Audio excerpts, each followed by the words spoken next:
আসসালামু আলাইকুম। আশা করি সকলে ভালো আছেন। আলহামদুলিল্লাহ আমিও ভালো আছি। আজকে আবার নতুন একটা ভিডিও নিয়ে আপনাদের সামনে চলে আসলাম। আশা করি সকলে ভালো আছেন। আজকে ভিডিওতে আপনাদের দেখানোর চেষ্টা করব আমার 5.5 মাস আগে যে বাচ্চাগুলা হয়েছিল, 6 মাসের কাছাকাছি সেই বাচ্চাগুলা কেমন বডি হয়েছে। আমি কিন্তু গাড়লের সব পশম কেটে দিয়েছি, আর মনে হয় 3টা গাড়ল বাকি আছে। এই 3টা গতকালকে আপনার কেটে দেবো, কালকে আপনার কেটে দেবো, দিলে আমার গাড়লগুলা প্রত্যেকটা গাড়লের পশম কাটা হয়ে যাবে।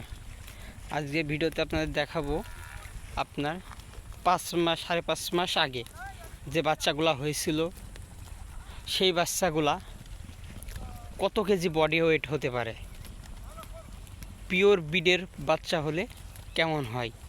আজকের ভিডিওতে আপনাদের সেটাই দেখাবো। মনোযোগ দিয়ে ভিডিওটি দেখলে আপনি গাড়ল সম্বন্ধে জানতে পারবেন। অল্প সময়ের ভিতরে গাড়ল কেমন বডি, আর এর যত্ন করলে, ভালোভাবে চিকিৎসা করলে গাড়লের কেমন বডি হয়। চলেন, প্রথমেই আপনার যে গাড়লটা দেখাবো আপনাদের, এই যে আপনারা চিনতে পারবেন কিনা আমি জানি না, পশম ছিল ওই সময়। সামনে যেটা দেখতে পাচ্ছেন এটা মেড়ার বাচ্চা। এই দেখেন, এর পশম ছিল এক সময়, এখন পশম কেটে দিয়েছি, ফুল পশম কাটা। এই যে মেড়ার বাচ্চা, 5.5 মাসে একটা বাচ্চা, বডি দেখেন কি দানব। গোস্তই আছে আপনার 15 কেজি গোস্ত হবে। আপনারা গাড়লটা দেখলে আপনি বুঝতে পারবেন কত কেজি গোস্ত হবে ওর গায়ে। প্রচুর বডি ভালো। তারপরে যেটা দেখাবো আরেকটা, এটার গ্রোথ ওই একই সময় হয়েছিল, কিন্তু এটার বডিটা একটু কমা,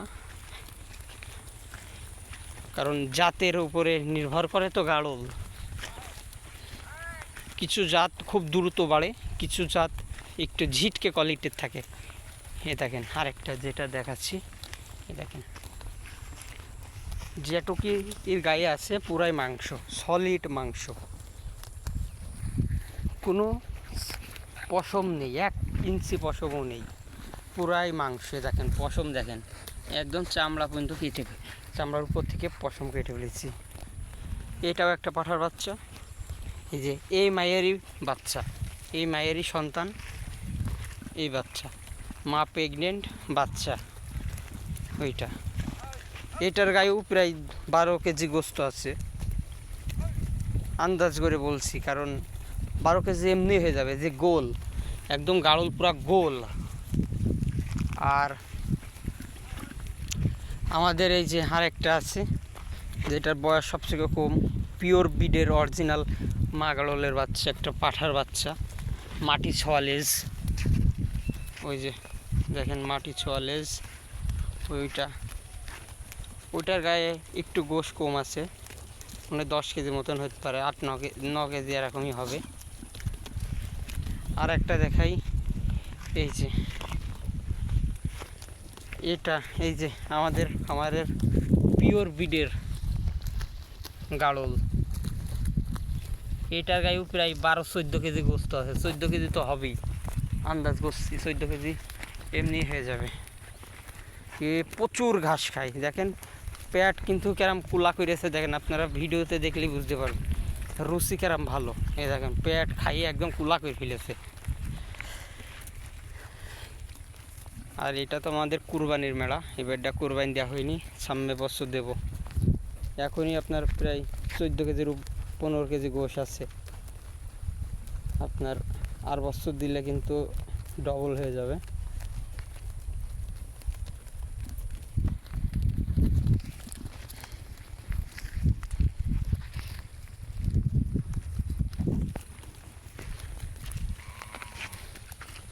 আজকে গাড়লগুলা সব গোসল করে দিয়েছি সকালে।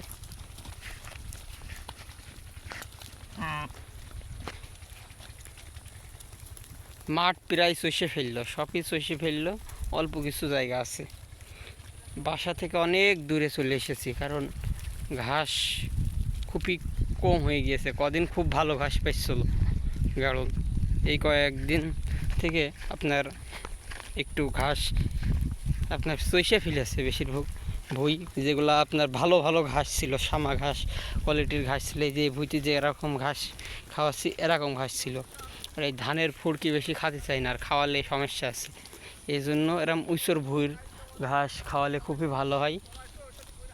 কারণ এই ঘাসগুলো আমি খাওয়াই বাইসে বাইসে, এরকম উঁচুর ভুঁই। গাড়লের প্রতি যত যত্ন করবেন, চিকিৎসা ভালো করবেন, আপনার গাড়ল সুস্থ থাকবে। আমরা কিন্তু এবারটা নিয়ত করেছি পশম 3 মাস পর পর পশম কাটবো, কারণ গাড়লের গায়ে কোনো পশম রাখবো না, 1 ইঞ্চি পশমও থাকবে না, এই নিয়ত করেছি। সব কাটে দেওয়া হয়ে গেল, আর মনে হয় 3টা বাকি আছে, গতকালকে কেটে দেবো, কালকে কেটে দিলেই শেষ হয়ে যাবে। আবার নতুন একটা ভিডিও নিয়ে চলে আসবো। ভালো থাকেন, সুস্থ থাকেন, আমার জন্য দোয়া করবেন, গাড়লগুলা যেন সুস্থ থাকে। আবার নতুন একটা ভিডিওতে দেখা হবে। আসসালামু আলাইকুম।